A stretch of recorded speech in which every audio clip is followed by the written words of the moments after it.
There are a variety of reasons that cloud transitions are not successful. Over the past few years, the enterprise software industry has completely sensationalized words like SaaS and cloud from a marketing perspective. In fact, I don't remember when marketing buzzwords in the IT industry were as hot since the late 1990s when Web 2.0 was all the buzz. It's important to understand that SaaS is more of a deployment option versus an actual technology. On-premise, behind the firewall, these are also deployment options. You are just deploying the software in a different manner. From a business standpoint, it's just a different business model for software companies. It's a different revenue stream. There are actually very few technical differences when you compare the two options.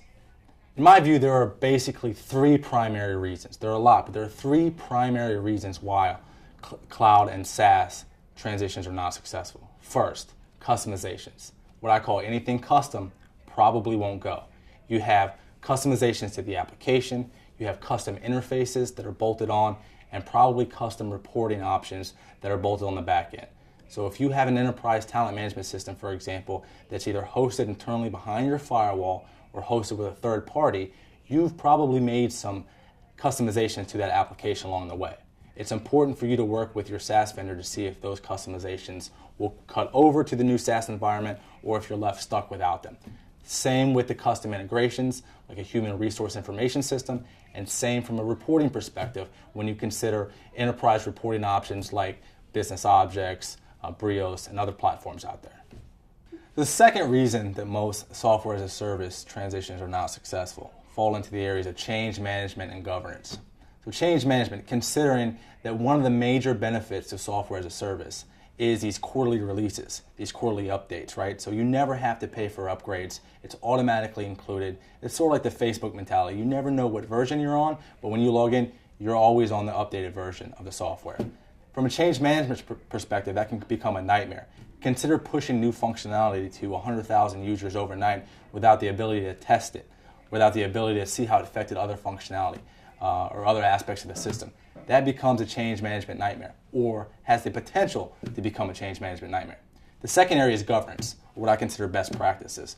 You have your own best practices, and certainly the industry has best practices to how to operate and maintain an enterprise talent management system when it's hosted behind the firewall or by a third party in a non-SaaS environment.